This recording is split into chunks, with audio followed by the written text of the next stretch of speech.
So, this video in contaminants is going to focus on food allergies and the big food allergens. So, a food allergen is a protein in a food or ingredient that some people are sensitive to. These are naturally occurring items and things, and some people can get allergic reactions to certain ingredients. These reactions can go from mild to severe. And it's really important to make sure that everybody really grasps the level and importance of allergens. So depending on the person, it can be just after the food is eaten or it can be several hours later.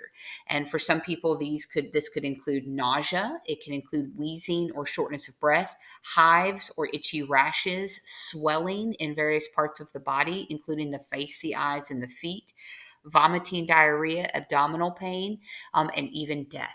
So some of these reactions can be so severe that a person has to go to the hospital and they could even potentially die. There is some allergen medications and even a quick shot like the EpiPen that some people have to carry because they have such a severe reaction. But it's really important to make sure as a food service worker that you know and understand these. So they can be mild and then they become serious quickly. Anaphylaxis or severe reaction, this is where the throat closes up and the person cannot breathe. So if somebody's having a severe reaction, it's important to call 911. The most common food allergens, the proteins that cause these reactions, are milk, eggs, fish, shellfish. Fish and shellfish are not the same, and some people have an allergy to both, and some people have an allergy just to one of them, and they can eat the other. Wheat causes a reaction in and of itself.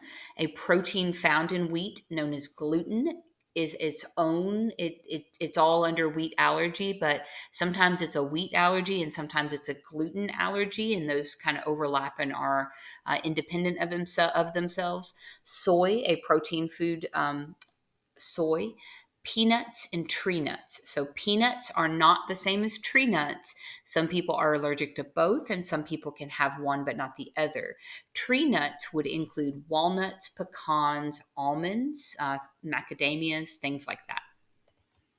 So it's really important, anybody that is a food service worker, if you're just serving the food or preparing the food, that you know what is in the food item. If you are a server, you cannot just lie about that and be like, you have to know. If you don't know, then go ask somebody if somebody asks you about an allergen.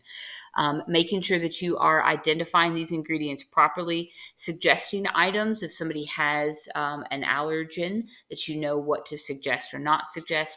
And if you do put in an order as a server for something that contains no allergen, it's really important that you handle and deliver that separately to the guest. You are following up to make sure you don't just trust that your expediter or manager or another server is really delivering the proper product. For the kitchen staff, if you have an order that comes in and there's an allergen present and you are delivering or making something without the allergen, then cleaning your utensils. Do not use utensils that have been in another product. You might even need to cook different food types and different fryer oils, making sure that surfaces that have allergens on them, that the food product that you're preparing doesn't have that. For example, if you had brownies with a peanut butter swirl and then you have brownies without, or brownies with nuts and brownies without, you can't use the same tongs or the same equipment or the same pan. You can't put them side by side.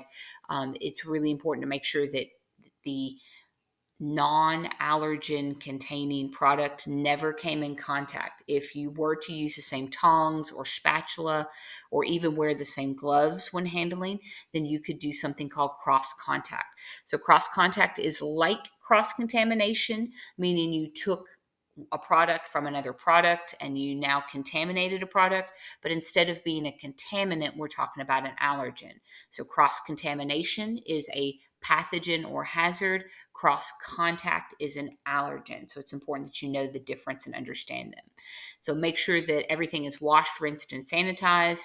Your hands, your gloves before you touch or come into contact with these food items. Using separate fryers or separate cooking oils. You can't use peanut oil if somebody has a peanut allergy. Preparing food for customers in a separate area from other food, and then label food items if you're selling them on resale. So there you go. There is cross contact, food allergen, the big allergens, and how to prevent that, and the importance of making sure that you are not serving people that have an allergy a food allergen product.